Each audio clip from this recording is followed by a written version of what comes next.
Hey everyone, how's it going? Today we're going to be covering how to get to Diamond, but more specifically, how to climb through Emerald tier, because out of all the ranks in this game, Emerald is the rank with by far the most controversy. There are so many strong opinions, a lot of venting, so many people saying there's a lot of trolls or huge skill gaps, some games feel unwinnable by the time your lane ends, so we're going to be covering not just the gameplay aspect, what you need to be working on to improve to become a Diamond player and beyond, but also the mentality aspect around climbing through this rank. Hey everyone, if you're passionate about improving and leveling up your gameplay, I've been offering coaching classes for 5 days a week for quite some time, and just seen firsthand how much my students have been improving across all different elo brackets. How it works is you'll come to a class with a VOD like reviewed, and I'm going to help you with your early game, your mid game, or anything you feel like needs improving. And if you're unsure, then I'm going to steer you in the right direction by setting clear learning objectives. Link's going to be in the description, I hope to see you there, but if not, then enjoy the video. Our first topic is going to be your champion pool.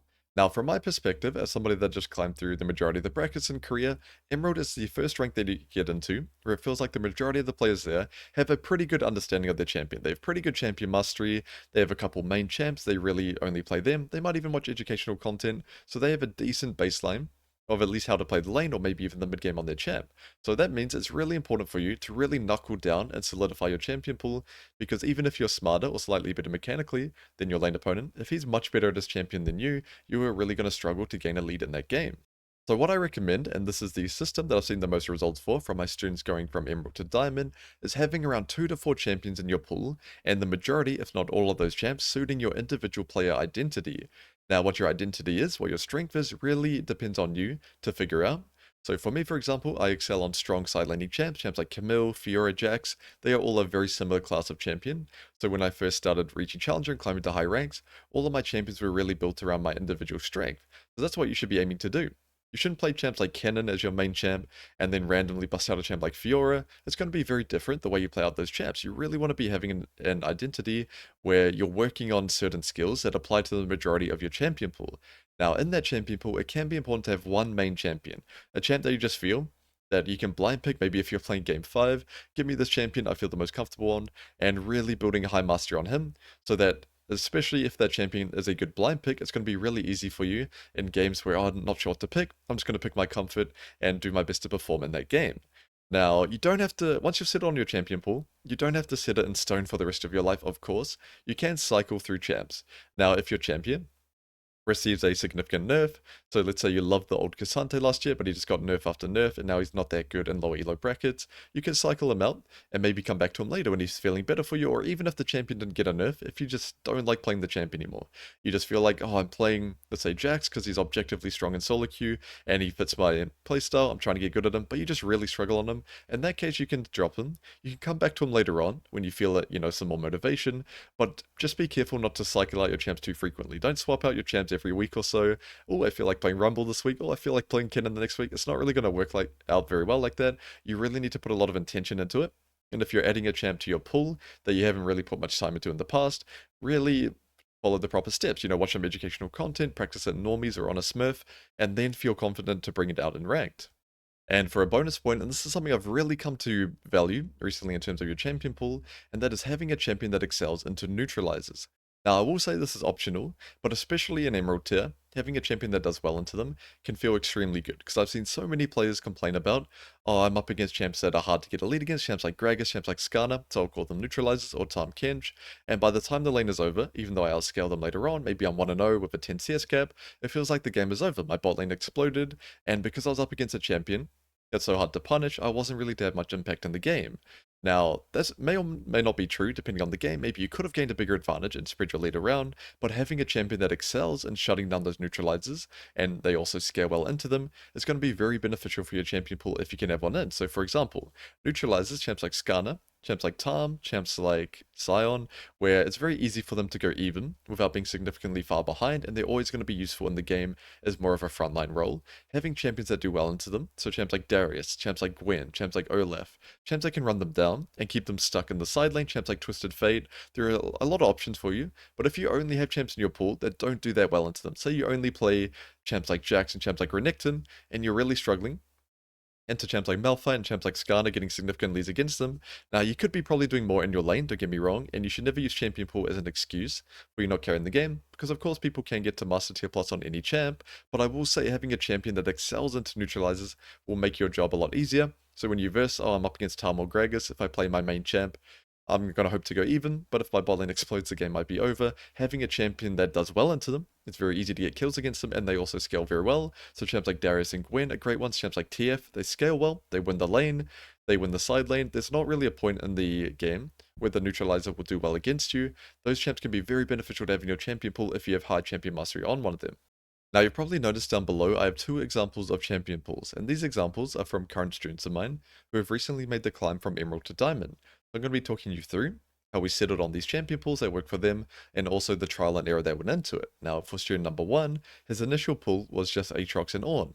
Those were the champs he loved playing, but the problem we ran into, and also he just wanted to add another champion for a bit of fun, the problem we're running into is on Ornn, he's not really a champion you can pick very frequently in solo queue. He's not the best solo queue champ, and he does really well in games where your backline's very strong, games where you have like an Ori, a Syndra, a Zaya, hypercarry ADCs, he can do quite well, but generally he's not the best solo queue champ. And a lot of people don't really play champs like that. They like to play aggressive champs, so he doesn't really work that well in solo queue in general. Now, for Aatrox, this champion is quite good, but the problem he was running into is Aatrox is not that strong in side lane. For starters, you don't really have many options there. You're not going to win the game through split pushing on Aatrox, and also there are a lot of bad matchups for him. Now, we looked to add Garen to his pool, for starters as a champion he was interested in, and the reason it works so well for him is because the way Garen operates in a lane is very similar to Aatrox, where generally 1 to 4, you're going to lose your matchup, you're going to play quite safe, but there are going to be specific spikes that you're going to be playing aggressive, so level 4, level 5, and a lot of matchups you can play up.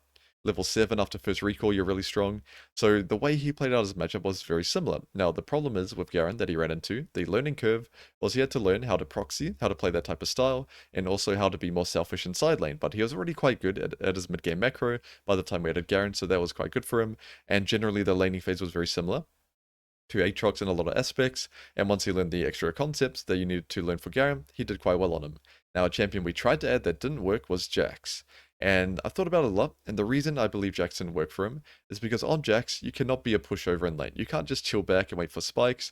You need to really know your matchups, you need to really know your limits, and you need to play very aggressive. You need to set the pace for the lane, level 1. When your E blocks all the minion damage, you can win the majority of your trades, play very aggressive like that.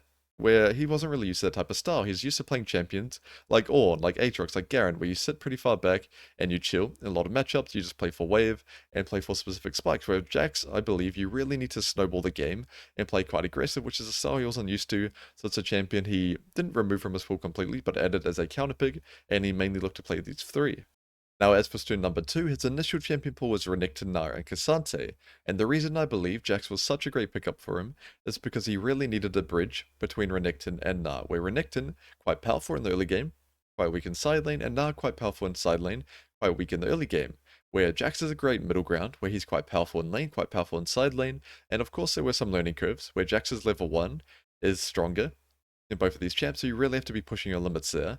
But he really got the hang of it quite quickly, and once he got to that point, he was doing quite well in a lot of his matchups, especially when he had a good early game plan in mind. Now, the reason we swapped out Cassante, he just didn't enjoy playing it anymore. It was a good time to swap it out, especially with all the nerfs, and he looked to add in Mordekaiser because he needed magic damage as well, and it's a relatively simple magic damage champ that functions quite similarly to Cassante, where 1 to 6 or 1 to 5 not really looking to play that aggressive unless they make big mistakes, and then at level 6 you can really look to run them down and punish. So it wasn't really a big roadblock for him to add that champion to his pool.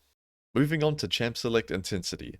Now, this concept is something I've seen great results in from myself and from my students in terms of consistency, where in the past, especially when I was a younger player, there'd be a lot of games where I would just not take champ select that seriously. I'd alt tab, watch some videos or something like that. I'd still pick a good matchup, but I'd load into the game, and my early game would be quite inconsistent. Some games I'd die to a gank, some games I'd track him quite well, and something that's really helped me make that a lot more consistent is champ select intensity. And what I mean by that is taking the game seriously as soon as you pop. As soon as your Q pops, stop watching videos, stop alt tabbing, stop chatting to your friends in Discord, anything like that. Really start to take the game. Not from level 1. A lot of people say that the game starts at level 1, but I believe the game starts in champ select, where you want to be using that time very wisely, not just in terms of what champion you're selecting, but formulating a strong early game plan.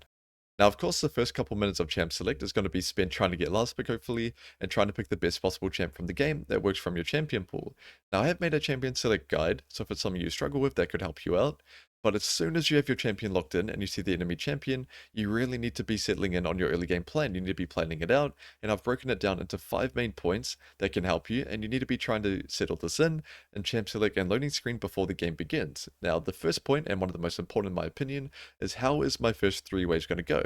Because I've seen a lot of players, especially in Emerald, they reach that rank off their champion mastery or mechanics alone, and they just brute force a lot of their matchups, where what ends up happening is they might have bad wave control, they might crash wave 2 on accident, or they might push too slowly, and then wave 3 is awkwardly stuck outside the tower, they get ganked, stuff like that, where if you create a clear early game plan on what you're doing with the waves, I want to be 3 wave crashing, I want to be letting the wave come back to me. I'm going to be playing aggressive on these timers. Your lane is going to be a lot better, and also it's going to be a lot more consistent, because any mistake you make, if it's pre-planned, is going to be more of a proactive mistake, which is a lot easier to learn from than you're talking to your boys in Discord, you're watching a video, you tab in at, 1 minute 10, run to lane, and then you're just fighting your opponent and get ganked and die, right? That's not going to be very productive of a outcome of a VOD review. So if you really create an early game plan and it doesn't go well for you, the learning is going to be a lot higher. Now, once you've settled in on what you're going to be doing with the waves, it's important to pre-plan what both junglers want to be doing in their game, and what you're going to be doing to either set up your jungler, or make it so the enemy jungler doesn't have a clear option. Now, generally, if you're versing an early pressure jungle, you're going to be warding level 1, so that's something you need to think about. If you're versing champs like Rek'Sai or Xin Zhao or Lee Sin, probably they're going to be looking to come top level 3 if you're playing very aggressive, so you really need to be getting a level 1 ward down and pre-planning what their path could be. Or if you're versing champ like Hecarim or Lilia, most likely they're not going to be coming until after they full clear, so you may be able to hold onto your ward or even use it in lane quite greedily. Now, in terms of playing around your jungler, if you're playing with a champion that's clearing up and he's also quite aggressive, maybe you're trying to set him up for success. Maybe you make the lane very volatile if you're the one with the Rek'Sai and get both of you low HP while you're pushing, and then you go for a dive, or maybe you try to get the wave to bounce back towards you, maybe even 2-wave crash, play for a bounce back if he's coming up. Whatever the plan may be, it's important to try to plan around both junglers, because if you don't, if you just play purely for your lane, not only are you going to get punished by the enemy jungler more often, but you're also not really going to be ever giving your jungler options to get fed in that game. And as for the third point, what is my learning objective in the game? What am I going into this game to achieve other than winning and getting LP? What am I looking to improve upon on my gameplay? Now, your learning objective may be increasing your champ select intensity and creating plans. That can be fine as an objective, but if it's something you've done for a while now, maybe your champ select is quite intense even without this guide, or you feel like, champ select's not really an issue for you, you're a one trick and you feel quite focused in all of your games, you play around jungle well, then you still need to be having a clear learning objective in the game. What am I working on? What element of my gameplay do I want to improve on? And think about it very clearly in your mind before the game begins. Now, these 3 points out of all the points here are the most important by far. I really recommend adding these to your pre-game ritual, heading into each game as prepared as possible to maximize your performance, but also your learning from that game.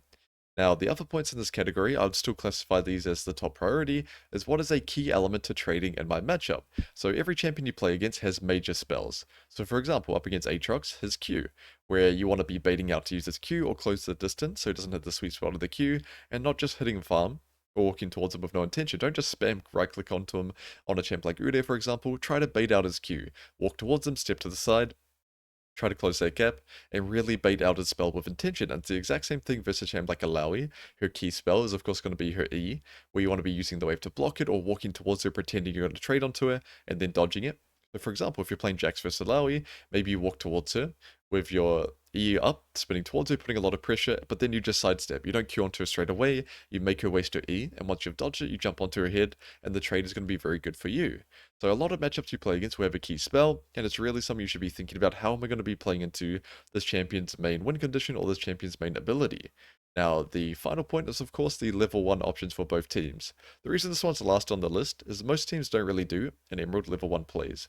So you really need to be thinking about it if you're already doing all the other plays well, because you don't want to be the person that dies level 1, or you don't want to be missing out on key level 1 opportunities, especially if you play champs like Darius or champs like Olaf. You're going to have a lot of room to impact the game level 1, so you really need to be thinking about the opportunities that your champion has, and also the champs on your team, but also the champions on the enemy team, so that you can play around that. But I would say out of the 5 points, this is definitely bottom of the priority list, so I only look to add this one once you're doing the other 4 comfortably. Now, to wrap up this section, I do have some additional factors down below, and this is mainly for the players that are really confident in laning. They feel like there's no issue there, it's very consistent. Even in that case, I would still say pre-plan how the early game's going to go, but there are still a lot of champions that you can play, or champions you play against, where there are additional factors that are also important. So, for example, if you're playing up against a champion like Pantheon, most likely you don't want to be only thinking about your lane. He can roam mid at 6, he can gank bot out of base, so those are factors that you can be thinking about in champion select and communicating it to your team in advance. Now also, what summoners does the enemy champion take and how does that impact my plan? So for example, if you're playing up against a champion like Riven and he has Ignite, probably his level 1 is going to be very scary depending on your champ. It might be very hard for you to get pushed in that matchup, but if he takes TP and Flash, his all-in threat is a lot lower, especially if you maybe have a combat sum, so that's going to change how the early game's going to go. So it's not really so much always going to be matchup versus matchup, you also need to see the runes and the summoner spells that they take that can dictate how much combat power they actually have. And as for our final 2 points, what are the win conditions in this game? Now, generally, this is not something you need to be worrying too much about, but it can be very important, especially in games where you're up against a neutralizer or a tank champion. So, for example, if you're playing Camille up against Malphite, and the bot matchup something like Draven versus Callista, most likely, the win condition is not going to be you killing that Malphite and playing purely for the 1v1 advantage. Now, it can be, which is why this is bottom of the list, because if you get fed enough and blow open his tower, you can carry the game that way, but that's going to be pretty hard to do in that matchup, and generally, if you can look for opportunities to impact the win condition of that game, it's going to be more beneficial than playing to shut down a Malphite. So for example, if you crash a big wave and you base, maybe you don't TP back top straight away and play for the 1v1. Maybe you run bot out of base, gank them with your ulti, and really try to impact the game's win conditions, and then TP back top after. Now you may lose a wave, you might lose some farm, which may impact your 1v1 matchup versus Malphite, but the win condition bot is going to be a lot more apparent in that game than you shutting down your top opponent. Now mainly in top lane, this is going to factor around jungle or mid being the win condition, so if the jungle matchup is very volatile, maybe you want to be looking to impact jungle, maybe if your Nidalee is constantly invading, he's playing a Nidalee versus Graves, a matchup like that, you can be playing around jungle a lot more, especially if you're in a matchup where it's a neutralizer, or if the mid matchup is something like Yasuo versus Katarina, something really crazy, you can look to impact mid, but generally if you're in a matchup that's volatile top, you want to be playing to get very fed in that lane and shut down your opponent, so if you ever find yourself in matchups like Fiora versus Camille, and your bot matchup is very volatile, you want to be mainly focusing on top, which is why generally I don't recommend thinking about this too much in champ select in this elo bracket, unless you're up against a lot of neutralizers and you feel very confident in lane, and you want to be doing as much as you can in that type of game. Next up, we're going to be covering the laning phase. Now, I've structured this section around 5 or 6 main points based on common mistakes I see from my Emerald students and just Emerald players in general. Now, the first point is a lack of intention with your wave. And there's a specific way to play out the first 3 to 5 waves that's going to be really beneficial to gaining yourself an early advantage. And that is going to be cleanly crashing the third wave and then allowing the wave to come back towards you, trimming wave 4 and 5 as it comes in, and looking to all in your opponent on the freeze. Now, it's something you probably heard about, some you might have even done in a couple of your games, but it's something that really lacks consistency. So if you're creating early game plans, now your champ select intensity is up, then you really need to be going into a lot of games when you're playing champions that are stronger than your opponents with this intention. Because if you verse champions that outscale you, or champions that are more useful than you at later points of the game, you definitely need to be looking to gain an early game advantage and try to explode the game that way. Now, this will be a benefit not in terms of just 1v1 advantages, but also if you're letting the wave come back into you while trimming and winning trades, that's also going to be giving your jungler options in the game.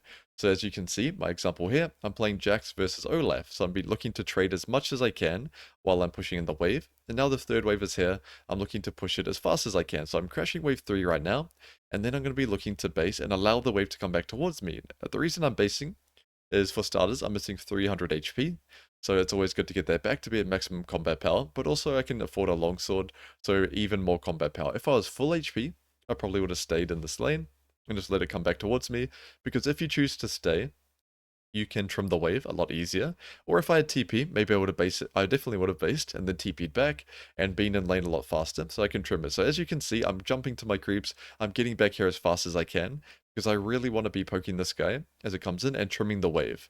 Because if I don't trim it and he's got a massive stack wave, then he can get level 4 before me, as you can see he is right now, and really brute force this wave in. So I'm going to be coming back and jumping on him straight away, trying to stop him from crashing. And because he's not full HP, unlucky on that E there, got a little bit creep blocked, because he's low HP, because of my early trading, he doesn't feel very confident to get this wave in very cleanly, so he's trying his best to do so, but because I'm full HP, with a longsword advantage, I'm a lot stronger, and now I go in for my all-in. So he tried to get this wave in, and I was able to kill him. I tried to flash predict his flash there, overestimated him a little bit, but as you can see, my early game plan gave me a really clean solo kill. It's very easy for me to get that kill, and it's really important for you to be able to execute the strategy, because it's a very common one to do, but you need to have a bit of discipline. You can't crash wave 2 on accident, you can't, overstay when you're low HP and you're unable to stop them, you can't walk back to lane if you have TP in certain matchups. This is something you really need to be practicing, and it's going to depend on the strength of your champion and the matchup you're in, how good your trades go, how consistently you can execute this, but it's something you need to be practicing, because like we talked about, if you're versus a champion that's better than you later on into the game, you really need to be shutting them down early. But even if they're not, even if you're more useful than them later on, you still want to be getting as strong as possible and giving options to your jungler along the way. Our next concept is going to be using your jungler as a resource to snowball the game. Because as top laners, it can feel very difficult at times to impact the rest of the map in the first 10 minutes of the game.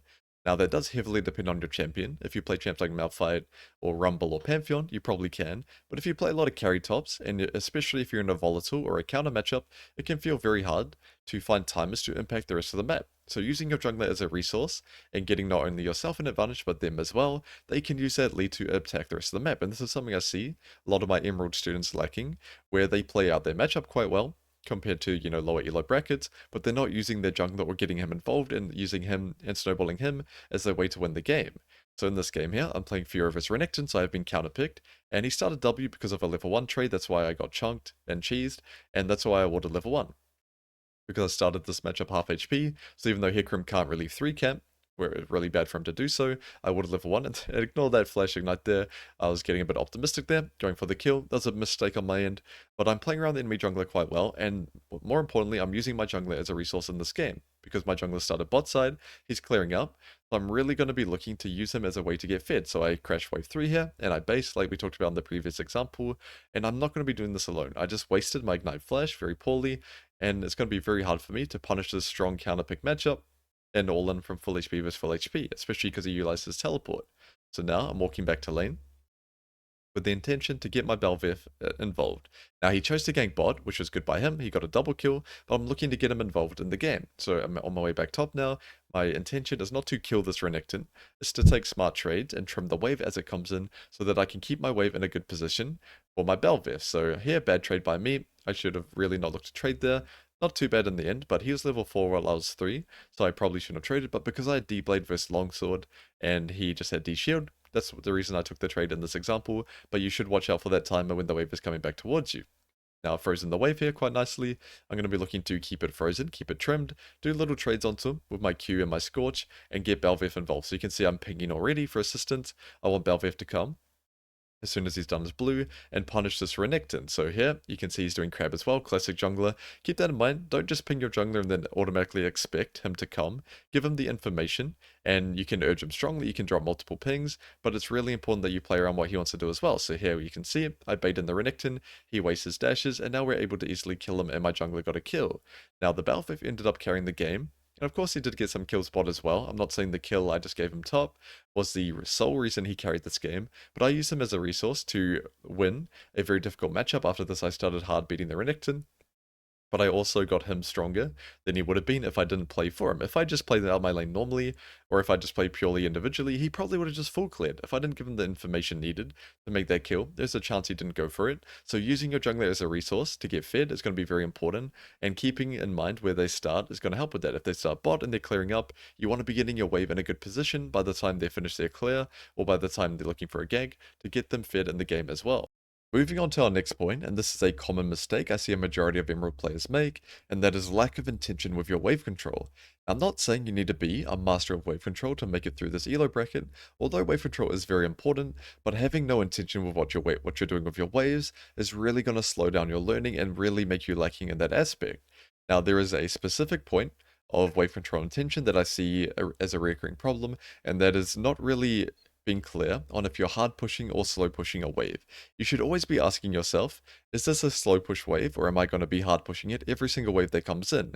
Now, the exception is the first 3 to 4 waves, because you really need to be pre-planning that in Champ Select, of course, but you do have to be flexible. let's say you go into a game, and this is a great example, and you want to be 3-wave crashing, but your opponent is making the lane very volatile. He's hitting the wave, he's trading onto you, exactly like our example on the screen. Now, this Yone is a student of mine, and this is a concept he's working on right now, having a lot of intention with your wave control. So he went into this game wanting to 3-wave crash. So he's very tunneled on that idea. But this Jax, you can see, every time his E is up, he is trading, he's breaking the wave, he's doing a lot of damage to it. So how Gramp should have adapted to the situation is he should have been slowing down his push, sorry, for wave 4 to come in, and he should have crashed wave 4 in this game instead of wave 3, so that he could have cleanly crashed the wave and let it come back to him, and he could have been playing from a much better position. Now, great ward by him, but as you can see, the wave is kind of awkwardly stuck outside the tower. The caster minions did not crash. Now, this Jax could have even played it even better. He could have pushed the casters back a bit by blocking the wave, and that would have led to our Yone being in a very unfavorable position, because if this Viego was a bit better, and he knew how to full clear properly, Viego's full clear is a lot faster than this, or he just did 4 camps after Redding came top, it would have been very hard for Yone to play out the situation. Even though he's a good ward, if Viego swept this ward, and then he has no idea what's happening. Maybe Viego went back to Krugs if he didn't clear them in time. Maybe Viego's sitting here. So Yone will have to sit back here in a really volatile matchup, Yone vs Jax, and just let Jax free farm and just zone him from creeps and maybe even XP. So it's really important that you have a lot of intention with your waves. This is my hard push, this is my slow push as it's coming in, so you don't find yourself in unfavorable positions like this. So I'll quickly show an example of the concept we're just talking about, and in this game I'm playing Jax up against a set. Now if I were to hard push the wrong wave, either he's going to be able to freeze the wave outside of his tower, or the wave's going to be too small for me to do anything meaningful with it. So here you can see I'm slow pushing this wave, and now the wave's not hitting tower, I'm really slowed down my push. I'm just standing here, milking out the tower shot. You can see I even let the tower shoot a 3rd time, really keeping this wave here for as long as I can, and really trying to slow push this one and then decide on my hard push later on. Every wave that comes in, you need to be asking yourself, slow or hard, and especially if you're playing champions with bad wave clear, like a Fiora or a Camille, this concept's going to be even more important for you. So here, slow pushing this wave, I'm going to speed up a little bit, wrong way, and I'm going to slow push this wave as well. Now I could hard push this wave on Jax with my E, probably, he'd have to freeze it, or the wave would be too small for me to do anything, so it's the wrong wave to hard push. Now, especially if I was playing a champ like Camille, and this was a cannon wave, I would definitely need to slow push it, because you just don't have the wave clear to get that wave in time, especially if it's a cannon. So you need to be factoring that in mind as well, the size of the wave, the size of your wave, and now my wave is too big to slow push this cannon wave, so you can see I'm hard pushing, I'm pumping all my damage onto this wave. I'm not going to use E of course, but I'm getting this wave down as fast as I can, and now that I've hard pushed it, this wave is big enough for me to do something with it. You can see I get a tower plate with it. Will come later on. It's impossible for him to freeze this wave, it's way too big, and now the wave's going to be coming back towards me, so I can continue to punish the set, or I can use this time that I've created to attack mid, whatever I want to do with it. It's a lot easier for me because I cleanly crashed a big wave, because I pre-decided each wave that came in if I'm slow pushing it or hard pushing it. Moving on to our next concept, which is going to be your base timings. Now, although this is the 4th topic that we're covering, in my opinion, it's one of the most important for being a very stable laner, because I've seen a lot of players in Emerald, my students and just players in general, that actually have a pretty decent lane phase. They're pretty good at trading, they're pretty good at wave control even, but they really struggle with back timings. Being very consistent and having a good back timing is going to make you really good in basically every game you play if you're already good at the other concepts. Because if you're really good at trading and laning, but you get a solo kill and then miss out on your back timing, and then your opponent comes, they're stronger than you, and you find yourself stuck in the lane, unable to recall, you're going to be throwing away all of your hard work. So I have an example here where I'm playing Fiora up against Irelia, who I took some pretty good trades against early. She based and TP'd, and normally, I would base and match her recall, but my Viego was topside, so I used him as a resource. We shut down the Irelia, his jungle Mundo tried to help him, and now the Mundo flashed away. Now this is really important. I guarantee, and be honest with yourself if you're watching this here, the majority of Emerald top laners chase this guy. They want the kill, they want the double buffs, they even flash onto him, but I value my back timer way higher than this kill. So here I choose to base straight away. I let Viego chase him, I let my Zyra come out of base and handle it. Even if this Mundo got away, I don't really care. Now, it would be nice if I flashed onto him and got the kill and got double bust, but I know that would have taken quite a long time. He would have slowed me down with Qs, he would have really dragged it out, and by the time I kill him, and base, Aurelia's already back to lane, she shoved my wave under tower, and I miss out on this massive stack wave. So if you look at the minimap, huge wave coming back towards me, Aurelia's losing all this farm and XP, and I'm not going to miss hardly any of it. But if I chase this Mundo for another 20 or 30 seconds, even if I got the kill, the wave would have been crashed by now, and I would have lost a lot. So you can see perfect timing on my base, that I'm able to catch the majority of this wave. and the Aurelia is not able to gain a big advantage over me that I should have had, because if you use your jungler as a resource especially, and he gets you a kill but you miss your back timer, and your lane opponent comes back and they're all of a sudden winning trades and they're stronger than you, a lot of the work he put into you is going to be completely wasted, so it's going to negatively impact the game, not in terms of just your individual matchup, but also your jungler as well. Moving on to our final concept. Now, this one's more of two concepts wrapped into one, but they really go hand in hand. And that's going to be when you're ahead in your lane, when you've shut down your opponent, look to spread your strength around the map as much as you can. Now, something to add on to that, the second point, is make sure you're not blowing your major cooldowns on non-important targets or kills. So we have an example here where this is an Emerald student of mine who recently hit Diamond, and this was a mistake that he made back when he was Emerald, and he's playing Aatrox up against Darius. Now in this game, he's 5-1, he's broken his tower, and as you can see, the Darius is 0-6. But an issue with this game, of course, we can see the classic, we won top lane, the bot lane is fed, the enemy bot lane got very fed and shut down mine, so it's really important for him to have a lot of impact in this game during this timer, because on champs like Aatrox, champs like Darius, champs like Renekton, where your laning can be quite strong, you can get big leads. You can't really win the game through side laning. I guess Darius kind of can if you build items like Triforce, but mainly these strong bruiser champions, you really want to be impacting the game as much as you can around that 1 to 2 item spike. And once you get a lead in your lane, you don't really want to be blowing your major spells to make a 0-6 Darius 0-7, where it's more important for you to hold on to it until an upcoming dragon fight and carry there. So you can see Dragon is up in 2 minutes. They're probably going to be playing for it because their bot lane's quite fed. So he should be holding his flash, his ulti, and everything he does from this point in the game should be to be as prepared as possible for this dragon fight and trying to shut down that Draven. Because in the upcoming battle, if he kills the Draven, there's a good chance he can win the game. If the Draven kills him, he's probably going to lose it. So here we can see the 0-6 Darius is trying to push up against him, so he plays for the kill. Now, it's fine to play for kills, don't get me wrong. If your opponent's disrespecting like this Darius, you can, but here he should have just let him go. He shouldn't have popped ulti here. He shouldn't have chased this guy down. He should have let the Darius get away. He didn't have to chase him here, especially now with Flash. He just blew so much. He blew ulti, ignite, and Flash for this extremely low value kill, where he would have got pushed anyway. He could have just taken that initial chunk onto the Darius and then disengaged and fought him later on. It wasn't actually worth him taking damage as well for this. He should have just chunked him down, disengaged, and if Darius walked back up, then you can all in him and just kill him again for free without wasting any major spell. But instead, he used all of his major cooldowns, and that meant in the upcoming fight, it was really hard for him to do anything to this Draven. So he wasn't able to shut him down during this timer where Aatrox is very strong, the 1 to 2 item spike. And then as the game built later and later, Draven got 3 to 4 items, the Hui scaled as well. There was not much he can do in this game, even though he got a massive lead in the early game. Next up, we're going to be covering team fighting, and I'm going to be breaking it down into several main categories that I feel like will be the biggest benefit for Emerald team fighting, and the biggest one by far, the common mistake that I see, is knowing your role in the team fight. It's especially important to know how your champion wants to be playing a team fight on the champions that are in your champion pool. Now, don't get me wrong, they can be flexible, because for example, using Aatrox as an example here, the main way you want to be team fighting, especially on lethality Aatrox, is flanking from either the back or the side. You want to be creating as much pressure as possible from attacking from those angles, because your champ's not that good in a front-to-back setting. However, there are exceptions, where if you had a very fed backline, maybe a fed Jinx Lulu or a Hui, something like that, then you could play front-to-back. Maybe your role in that fight is actually going to be create space for your carries and let them carry the fight, especially in a game where you're not playing so well but your team is.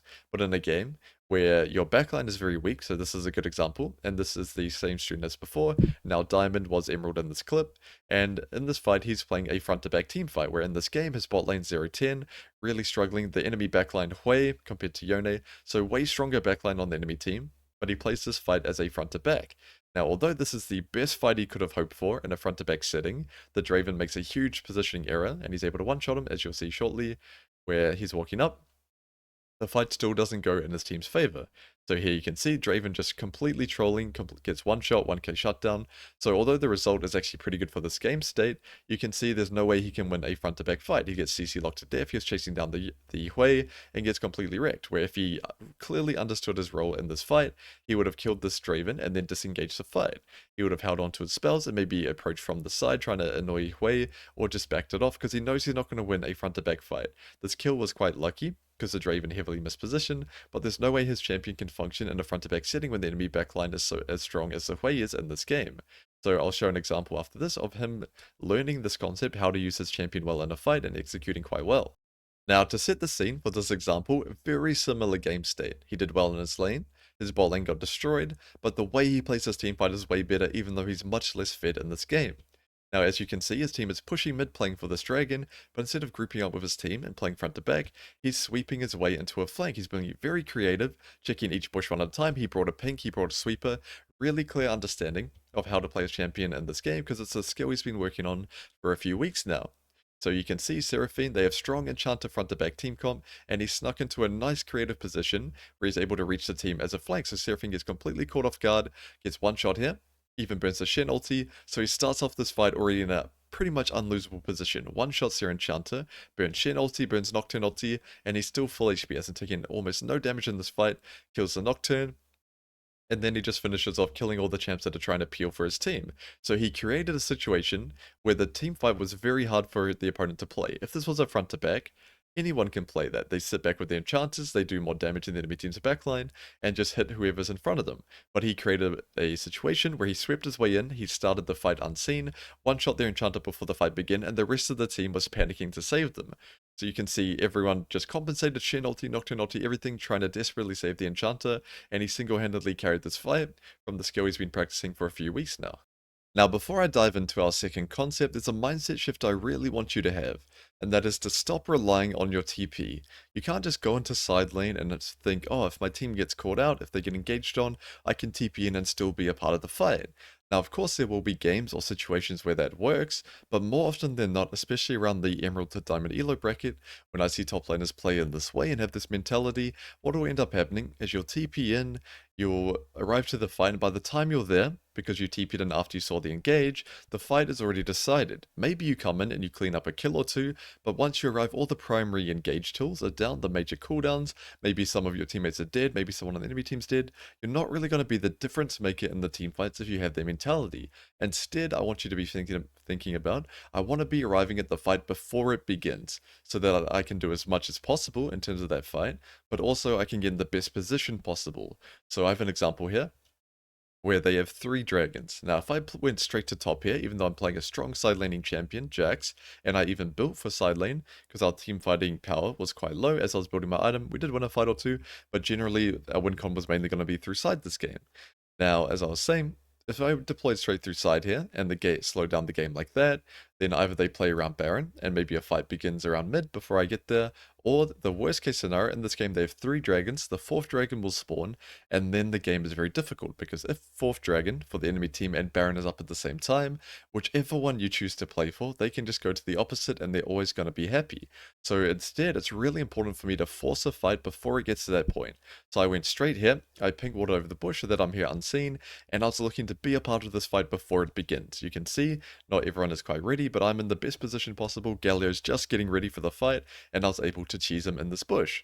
So I take down this Galio, and the split pushing build actually came in handy here. I was able to one-shot him, and now I'm in the best position possible. So I've got Ghost Flash this game, very greedy setup for Jax, really OP if you can make it work, and I was able to completely carry this fight even though it's just a 3-2 Jax. Now, of course I played it pretty well, but the main reason I carried this fight was because of my mentality. I didn't want to go side, even though my champion excels inside, and slow play the game, play for a tier 2, Cassio's just going to defend it, I can't even really beat Cassio inside, so the game would have been very difficult if I ran straight to side, and just maybe, my team gets caught out mid, or a fight begins and I'm not going to be there. It's way more important for me to be at a fight before it begins, and at this point in the game, because they were clearly playing for Baron next, it was really high chance that a fight happened around Baron, so I hid straight there before the fight begins, got into the best position possible, and I was able to be a difference maker in that fight.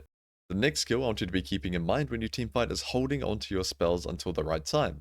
Holding your spells is such a crucial point about teamfighting, and I would say around Emerald to Diamond is where the teamfight setup starts to get a lot better. People put down more vision, they start to realize when people are flanking, they have a better understanding of how the fight should break out. But if you go into a fight, even if you have a great position and you blow your spell straight away, you just dive onto the AD carry and trade 1 for 1, or even worse, 0 for 1, you're not going to have as much impact as possible in that fight, especially in games when you're very far ahead and you did well in your lane. You need to be playing really with a lot of discipline of holding your spells and keeping yourself alive, because you're so much pressure in that fight, especially in the game where you're the strongest unit on the map. Now, we have an example here, and this is the best example of holding spells I've ever seen, so I'm always going to show this one, and we have been playing at Jax. And you can see here, that's not his side of the map, he's deep flanking the enemy team, and they see him. He doesn't care that they see him. He's in a great flank position, and they're completely trapped. If they turn onto him, his team can easily engage onto them. If they turn onto his team, he's in a great position. However, if he were to just queue onto their head right now, they would not have to make that choice. They would just instantly turn onto the first target they can and just blow him up with all of their CC. So he has to hold onto his spells until the right time. And you can see now the Tristana jumped onto him. They felt very pressured from this position, which led to a mistake. And these are world-class players. These are pro players from LPL. So you can only imagine Emerald and Diamond solo queue players, if you're threatening them with a flank and you're not engaging, they're not going to be able to handle that pressure. They're going to make mistakes as long as you hold that great position and hold onto your spells. So Tristana jumps onto Bin. He pops his E straight away, but you can notice he holds onto his Q. He just holds onto his Q until the right time, and now he's kiting out, waiting for his next E to come up, and even though he's very strong in this game, he's got Zhonya's, he's got Flash, he's waiting for the right time to strike. And you'll see soon, the amount of pressure he's putting onto them leads Maokai to make a mistake. Maokai drops his position, stops feeling for his team, and goes onto the Jax. Really hard for them to hold a good team fight formation with their double AD carry comp because of the way Bin is playing. So he pops his E. When Maokai goes onto him, he's still got his Q this whole time, stuns the Tristana, jumps over him, and just completely carries this fight. So I want you to realize that holding spells, if it's this important in a high-level game, you can only imagine against players that are going to be making even more mistakes than these, challenger Chinese pro players, because if you're in a great position on your champion from a great flank holding onto spells, it's very hard for them to play without making mistakes because you're going to be putting so much pressure onto them. And it's not only going to be on champions that flank. If you're playing a good front to back champion, so let's say for example you're playing Ornn, don't feel pressured to ulti straight away as soon as you see their AD carry. Maybe on Ornn you want to be holding onto your spells until the enemy dives in. So maybe they have a strong AD carry, but they also have a strong Yone or a Yasuo or something. Maybe you hold onto your ulti until the right time. Hold onto your spell until they dive in and guarantee that's going to be as impactful as possible. So it's most important, I'd say, in a flank position, but regardless of how you're playing the fight, holding onto your spell until the right time is going to be extremely crucial, because I've seen a lot, time and time again, from my Emerald students, especially when they're playing champs like Jackson and Renekton, they use their main spells at the first sign of a champion. So I've seen Renekton stun the front line, Jax, Pop E, Camille even ulti the front line. So it's really important you hold onto your spells until the right time, because you having your spells up is much more pressuring to the enemy backline than them watching you blow your spells on the front line. Next up, we're going to be covering the mid game, and for this section, I'm not going to go through specific examples of myself playing a mid game well, because we're going to be here all night, because there are just way too many variables of how to play the mid game, and it heavily depends on the champion you're playing, and also the game state. My biggest advice for you on this topic is make sure every mid game you play, you're playing with a lot of intention. You have a clear reason in your mind where you're going to side, and it's not just to keep bullying your lane opponent and keep killing him, and you're not just grouping up because you're fed and you want to kill people. You really want to be grouping or going side with a lot of intention. So the most common way to play the mid game on the majority of champs is using side lane pressure to make somebody respond to you. So generally in the game, the strongest side laning champion, that's generally going to be top or mid, should go to the opposite side of the next objective that you want to play for.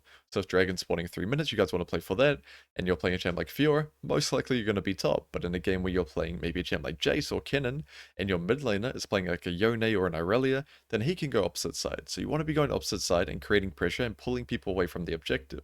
But which champion you're playing is really going to dictate what you're doing in the side and also the game state. So to give some examples, there are a lot of champions that are very popular in Emerald that are very flexible. So that's why I don't recommend them in gold and below bracket, because you really need to start figuring out. But now that you're an emerald player pushing for diamond, it's really important that you build a lot of mastery on your champion and gain an understanding of what you should be doing in the mid game. So for example, champions like Aatrox and Renekton, you're not generally going to be winning the game just through running down side, breaking tier 2, breaking tier 3. It's not really going to happen. What you want to do on those champions, you want to be creating pressure. And the reason you want to do that is because you're not, if you want to just group up and team fight all the time and not use side lane at all, just play the strongest grouping champ possible. Just play Ornn or just play Malphite. But no, you want to play these strong bruiser champions who have stronger laning phases and stronger side laning, so you need to be using the majority of their strengths. So you want to be using side lane pressure to make somebody respond to you, pull them away from the objective, and then use that window to either eat camps, to either gank mid, or create a numbers advantage fight on that objective. So you make somebody respond, run to Dragon before the fight begins, and create a temporary 5v4, which is going to give your team a lot of control of the objective and a much higher chance of winning that fight. However, if you are playing one of those champions that is very powerful in a grouped up setting, so if you're playing a champ like Ornn or a Cassante, Malphite, even a champion like Jace or Kennen, you don't really want to be pushing your wave all the way under the opponent's tower, because you don't really need to. You're going to be stronger than them in a teamfight setting in most cases, so you want to be just neutralizing the wave, so set it to even or one wave past even is ideal, and then looking for a fight. Because of course the main locations for a fight are going to be around mid or the two neutral objectives. So neutralize side, look for a play on mid or dragon or herald, whatever it may be, and try to engage and group up with your team and get a fight started. But of course, if you're playing a champion that's just purely split pushing, so a Trundle or a Fiora or a Yorick, most of the time you're just going to be trying to create as much pressure inside. So pull not just one guy to you, but multiple. And it's really important that you get strong enough in the game on those champions that you can threaten tower, because if they can hold you 1v1, you're not going to be able to create that much pressure in the game. Now, that is still good in a lot of cases. Let's say you're playing Trundle and you're not that strong and you're versus a Malphite. Making them go bot and you're both bot and you're both useless is probably going to be much more useful than you just grouping, right? Of course. So you still want to be creating pressure on the side laning champs, even if you can't make much progress by yourself, because most likely the opponent, the champion you're playing against, is going to be more useful than you in a group setting, so you should block that from happening. Now, those are the main classes of champions that are very easy to execute in the mid game compared to the rest. So champs like Malphite or a champ like Trundle, it's very clear what your goal is going to be in the mid game. But the biggest struggle I've seen people face in the Emerald to Diamond Elo bracket are the champions that are extremely flexible. So the champions like Renekton, Aatrox, Darius. So we touched on it a little bit earlier, but I've also got a checklist here that's going to help you with knowing what to do in the mid game. So the first question you should ask yourself when you're entering the side lane is, can you get side lane pressure? That's the top priority. Can you beat your opponent 1v1? If you try to get pressure, will you die? If he tries to stop you getting pressure, can you kill him? And if it's close, if you win, of course you should be getting pressure. And if it's very close, if you're unsure, you gotta fight it out. You gotta learn the hard way or the easy way and fight him to the death. And maybe you misplay it, but if you're unsure of who's gonna win that side lane, then you need to figure it out, or you're not gonna grow that way. So anyway, step one, can you get side lane pressure? Let's say the answer is yes, because you won your lane and your bot lane's holding you back, right? The classic Emerald complaint. You can get side lane pressure. The second question you should ask yourself is, how much progress can you actually make in the side? Can you actually make progress 1v1? And by progress, I mean, can you get the tower lower and lower until you eventually break it by yourself? And if the answer is yes, then it's much more likely that you should be playing more of a side lane game in that game, unless you can group. So that's step 3. Can we win a team fight at the moment? Now, if you can make progress and you can win a team fight at the moment, that's when it gets a bit tricky, but it's really going to depend on your champion that you're playing. So if you're playing a champion like Renekton or a champion like Aatrox, you probably want to prioritize grouping and fighting, because those champions do their best work at the 1 to 2 item spike. Now, I'm not saying they scale terribly, but if you get to 4 or 5 items and they've got champs like Hui or Jinx running around, of course you're not going to be as useful as those champs, but 1 to 2 item, no AD carry or mid can really deal with you as long as you're not far behind, so you want to be creating as much progress as possible, speeding up the game and speeding up the game faster through fighting. Now, if you're playing a champ like Darius or a champ like Jax, that's when you can lean more so towards. Actually, Jax is the example I'll use first. On Jax, you can lean more so towards side laning, because that's a champ that does scale a bit better than those other champs, and also he takes towers a lot faster. Where on a champ like Darius, it really depends on your playstyle and your build, because if you build Triforce, you're going to be a lot stronger inside, and Darius also scales well, but if you go more of the Stridebreaker Sterak's build, then maybe you lean so towards grouping. So you can see there are a lot of variables, but the 4 I want you to keep in mind: can you get side lane pressure? How much progress can you make? Can we win a team fight at the moment? And are we more favored to win a team fight later on? So if you're caught between, oh, I don't know if we can win a fight, my team's not doing so well, but you don't win a team fight later on either, then you should prioritize the team fight. Unless you're on a champion, like a Fiora or a Trundle, but like we talked about, those are very clear. You want to be prioritizing the fight, because the game is not going to get better for you unless there's a clear way for you to win later on. So if you're the team with the Hui and the Jinx, but they lost lane and they're behind, maybe you just give the dragon. Maybe you backping your team and you play side in that game. So there are a lot of variables you need to keep in mind, but generally, if you can make progress in the side lane, you should do so. And if you can win a team fight, then you should be using your side lane pressure to create pressure, make somebody respond, and then play for that team fight, because the game is not going to get better and better for you on these bruises like Renekton and Aatrox as the game goes later. You want to be having as much impact as possible on that 1 to 2 item spike.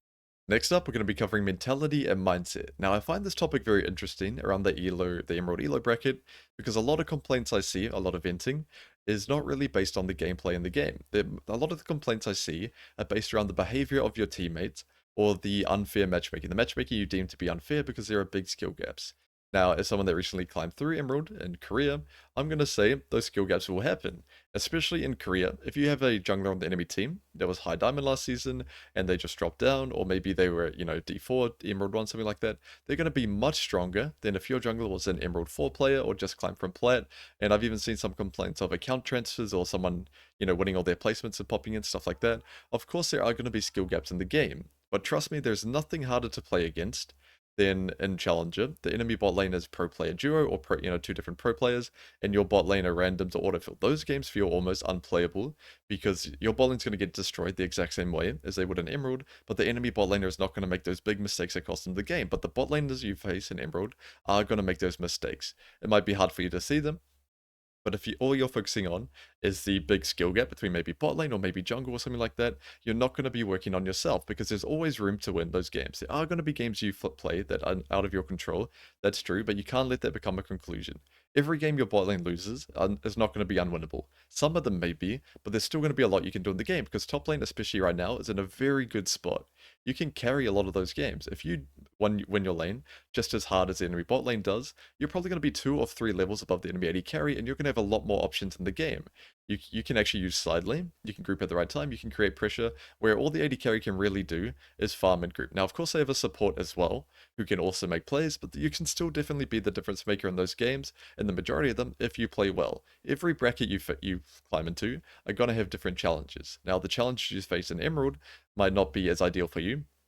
You might prefer a different challenge, like versing a pro player that's just too good, you just get destroyed. Of course, that challenge is more fun to deal with, it's more in your control, but every bracket has a challenge you have to overcome, and it should be hard to get into Diamond. It shouldn't be easy. You shouldn't just play every game with good teammates and win. It wouldn't be fun that way. It probably sounds pretty fun right now, because you've experienced a lot of games with teammates that you feel like cost you the game, but if League, every game your teammates were equal skill to the enemy, and all you had to do was win your lane to win, it wouldn't be a very fun game. The game is very fun, the gameplay itself, but if you focus purely on what your teammates are doing and the behavior around them, you're really going to struggle. You should see this as a great challenge for you to overcome, put work into improving your gameplay, and win the games, because unless you're being delusional, that any high ranked player could jump into your games and probably get diamond within 20 to 30 games. So you need to be seeing, how do I improve and get to that level so that I can climb out of this bracket? It's like if you were to go to a gym, to use one of my favorite analogies, and you just pick up the easiest weight possible, it's not going to feel as rewarding as if you bench, 100 kg or 140. It's going to feel way better for you to do something very difficult, put a lot of work into it, train every day for months and hit this big milestone, than if it was just very easy, just handed to you and it just flew up. It's a lot better for you to put the work in, overcome a difficult challenge, and reach that diamond rank, because if it was easy, it wouldn't feel as good.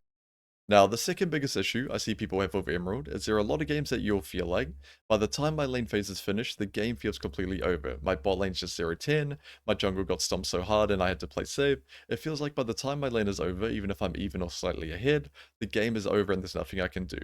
Now, there's some truth to it. There are going to be games that you run into that are out of your control. Not every single game is going to be winnable. There's no one in the league with a 100% win rate and high rank, but you need to understand, if you're in that elo bracket around Emerald to Diamond, even if you were a challenger player, you're not going to have a great understanding of every single game that is actually unwinnable. A lot of games that you think were unwinnable and you let that affect your gameplay is actually in your control if you played exceptionally well. Now, of course, it's easy to make that conclusion when you play some games trying your hardest and you lost. But keep in mind, if you played better in those games, there's probably a good chance you could have won at least the majority of them. If you run into 10 unwinnable games that you told me these games are impossible, there's nothing I could have done, and I've had a lot of Emerald players bring me VODs, and I'm asking what's the problem in this game, and a lot of them will say, this game is completely unwinnable. But when I show them what they could have done better and how their mistakes cost them huge advantages in the game, they realize they actually could have had more control in the outcome. So you need to be focusing more so not on the win or the loss. Of course, a lot of people say that, but you really want to be focusing on what your impact in the game is. You want to be as impactful as possible, play as good as possible, and improve on what you're working on, and you will see results in the long run. A lot of the games that you think were unwinnable, regardless of how well you played, were actually winnable because you're not at that understanding of the game yet, where you know which game is actually a 15 FF or not. So if you actually tried your hardest in the game, maybe you wouldn't have won them, but you're going to be making mistakes. You're going to be trying actively to win the game. You're going to be proactively trying to carry and making mistakes and learning from them. And it's going to be a lot better for you if you let your gameplay get impacted just because you see your bot lane or your jungle getting very gapped and you feel like the game may be over. So I'll give a small example of this topic, and I've had this exact same conversation with an Emerald student before. Let's say you play a game where you're playing very well in your lane, you're winning trades, you're dominating your opponent, and the jungle comes to gank you, you trade 1 for 1, you kill your opponent, and you even get the wave in before you die. So now your wave's in a great spot, you killed your lane, and then you use that lead to go 6-0, or 6-1, you break the tower, you're in a great spot, but you see the rest of the map, and the enemy, your jungler, and your bot lane just got completely destroyed. There's a really high chance in that game, because you died to that jungler, he used that lead to carry the game. Now, as someone that's learned jungle, a few years ago, the biggest thing I understood, the biggest understanding I gained from learning that role, is if you get a kill on your first clear, the game is just 10 times easier. You're so much stronger every time you gank. Even if you get counter ganked, you're probably going to win. You farm your camps faster. The game is significantly easier if you get a convenient kill at the end of your clear, even if the lane state is still bad, which you helped. Because you can use that lead and spread around the rest of the map. So even though you gained a big advantage in your lane, it was at the cost of feeding the enemy jungler, which is a role that's very impactful for the first 14 minutes of the game. They can move around and carry all the lanes if they've got a lead. So you could have been the difference maker. Maybe they just won a bot 3v3 skirmish because the jungler had a couple extra swords from getting the kill off you. So you really could have been the difference maker in that game. If instead of killing your opponent, you respected the jungle gank, you let the wave come back in, and you punished your opponent later on, and didn't snowball the enemy jungler. So it's really important to note, small mistakes you make in the game can lead to very big outcomes, very big downsides that spread to the rest of your team, but you need to be taking accountability. The next mistake I see in terms of a player's mindset is placing expectations on your teammates. Now, I was very guilty of this 3 or 4 years ago, where I'd ping my jungler for the perfect gank. My wave's in a great spot, I've been winning all my trades, I'll ping him, and then I'll play it completely aggressive, ready for the gank to come. But I placed an expectation on him. He might have seen a better play, maybe he went mid, maybe he just ate Gromp and Wolves, and that could have been the wrong play. It most likely was wrong on his end, but I placed an expectation on him, which led to my mistake. Now, in the moment, all those years ago, I blame my jungler for that mistake, because if you came and counter ganked or just came when I said, we would have hard won, maybe even 2-0 and won the game, but the mistake was on me for placing an expectation on him. You can communicate the right play, you can know how a game should play out, but don't expect anything from your teammates. They might have a different understanding of what's the best play in that situation, so you can create the right call, but you need to be aware that your team's not always going to follow it, and be ready to be flexible and adapt on what your initial call was. So I'll give another example of this topic. The ganky one is the most common one that I see, but another common one is how to use your Baron. So let's say you take Baron, you're in a great spot, you want to be using your Baron to close out the game, you're pushing side, you take a fight, and then you die, and you realize, oh, my jungler was farming all of his camps, he's just coming now, why is he not using our Baron? So you're blaming him, but in reality, you place an expectation on all 5 players on your team to be perfectly aligned and use your Baron well, when especially in solo queue, that's going to be extremely unlikely. Even in Challenger, most of the time that you get Baron, even if everyone bases at the same time, someone does something random. They go to the wrong wave because they think it's correct, they eat camps when they shouldn't, so it's really important that you don't have that expectation on your teammates, because that's something that's never going to change, regardless of your rank. Expecting them to do the right thing, just because maybe they're a Diamond or an Emerald player, it's not going to happen. Unless they're a pro player, most of their decisions, in terms of macro and utilizing Baron, not most of them, but a lot of their decisions may be wrong, so you need to be playing around it. You need to call and know the correct play to do, but be willing for your teammates to do something else and wait for them. If you delay your wave by 30 seconds with Baron, but still get to utilize in the end, after your jungler eats all his camps, he's eventually going to group up. Then you can use your Baron. That's going to be a much better situation than if you felt, I need to get this Baron, we need to use it as fast as we can, and you made a mistake and died before your jungler got there. So it's really important that you know the right play to do, but you don't have an expectation on your teammates to do the exact right play all the time. You just call what you want to do and be aware of what your teammates are doing, and then wait for them to catch on, or if they're not doing your play in the end, you just need to adapt. Now, in terms of the issue of having players on your team that just give up at the first sign of adversity, maybe they're typing and flaming the whole game, maybe they're soft-hinting, yeah, that's most likely going to happen in some of your games, and in Korea it's a lot less subtle. They just straight run it down even if 3 minutes if they don't feel like they can win, or if they're frustrated. But in the other regions, I'd say it's a bit more subtle. They're soft-hinting and flaming, which also feels bad, but you just got to keep in mind the majority of those players actually still want to win the game.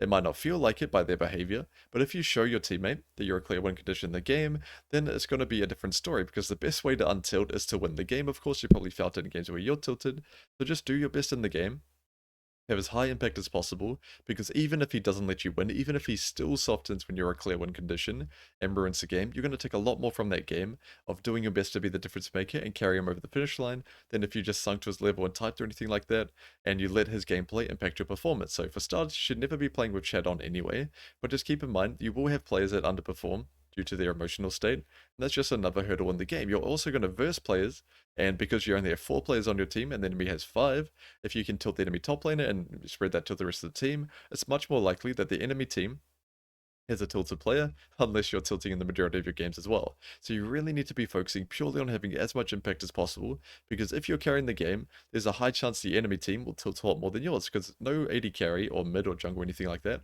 wants to deal with a 6-0 Jax or 4-0 Renekton or anything like that, where if their top lane just went 0-0, then they could have let the bot lane carry or something like that. So just keep that in mind. A lot of frustration you see on your team is also going to be on the enemy team, and even more so if you're not the one getting frustrated as well. So do your best to carry that game, because it's a much more impressive feat to carry somebody that's inting and being toxic and ruining the game than just carrying the game or playing well in a game where all 4 of your teammates are doing their best.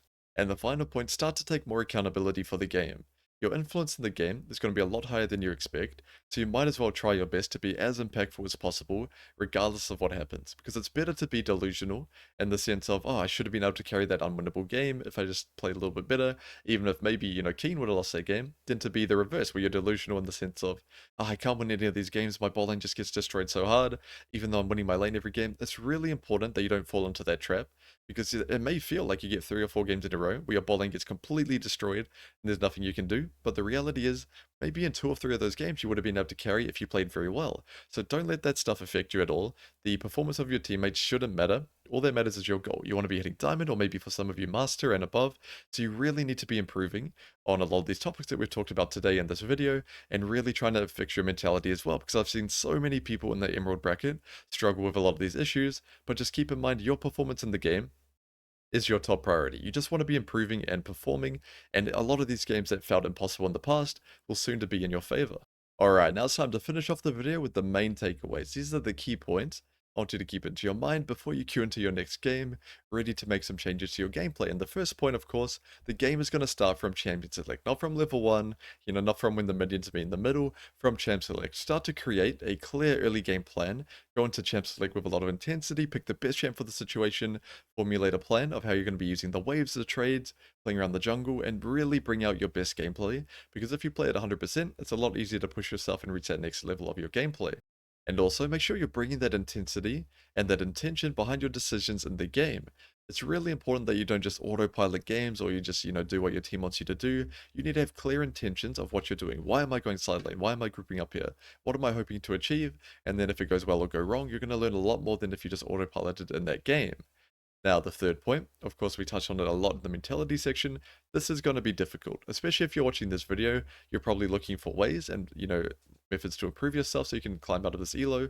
It's going to be a very difficult challenge, not just for the reasons you want.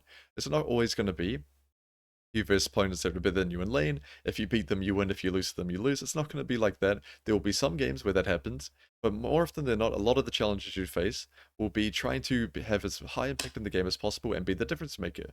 Your team might be tilted, your bot might get really far behind, and the enemy teammates are going to be a lot better than you're used to, especially if you climb through platinum. So you really need to be playing at your best and having high impact in that game to be the difference maker. The challenge is going to be very difficult, but overcoming it is going to feel a lot better than if you just got carried all the way through and your team was just good the whole time. That'd just be way too easy of a challenge and not really as meaningful. Now, I'm going to assume if you're at the point where you feel like you should be winning your games and getting out of this elo bracket, that you're winning the majority of your laning phases. Now, if that's not the case, I strongly recommend rewatching the laning phase section. Those points will help you a lot. But if you are winning your lane, but you feel like you can't translate that to wins in the game, then you really need to practice spreading your lead to the rest of the map. Top lane champions, especially 1 to 2 items, are so powerful in the majority of games, depending on your champ, so you really need to be spreading that influence to the map as much as you can. If there's a big dragon fight or a big herald fight coming up, don't just blow your cooldowns on killing the 0-3 top lane and making them 0-4. Share your strength to the rest of the map, hold on to your major cooldowns, and be as impactful as possible at the times when you're going to be grouping and looking to be the difference maker in the game. And for the final point, try to actively think about the win condition in that game and play for it. And better yet, try to be that win condition. Because there are a lot of Emerald players that are actually pretty good individually, maybe even to a low diamond level, but they play a very passenger playstyle. They're on the back of the bus, they just follow calls, and they just do their job. where some games that's going to be enough, but some games you really need to be that difference maker. You need to carry the game, and to do that, you need to know how to win the game, call it in advance, and really try to execute onto it. If you just do well individually, win your lane, do well inside, you might win some games that way, but it's going to be a lot less consistent in the long run and slow down your journey, because if you're the one making calls, then you're going to make some game-winning calls, and you're going to make some game-losing calls, which is going to speed up your learning significantly, and also increase your impact in the game, maybe even your negative impact or your positive impact. But that type of playstyle and becoming that type of player is a lot more beneficial than just getting slightly better individually and then winning that way. Now, that is an approach people make, and a lot of people are uncomfortable making calls, but definitely if you want to be the difference maker and climb out of Emerald as fast as you can, you really need to step it up. Alright everyone, that's it for now, but one last thing before I go, I genuinely hope this video helps you on your journey, because so many players in Emerald I've found are quite passionate about the game. They put in the time, they put in the study, and they really want to see results and reach Diamond or Master, whatever their rank goal may be, but they feel it's very difficult, and that's true. It is a lot harder to go from Emerald to Diamond, in my opinion, from all the other ranks, Gold to Plat, Silver to Gold, ranks like that, but it's a challenge that's worth overcoming, and if you genuinely work on the concepts we talked about, improve your mentality and your gameplay, I promise you will see results. But if you have any other questions about difficulties you face, especially around this elo bracket, feel free to ask me down below. But other than that, I will see you guys next time.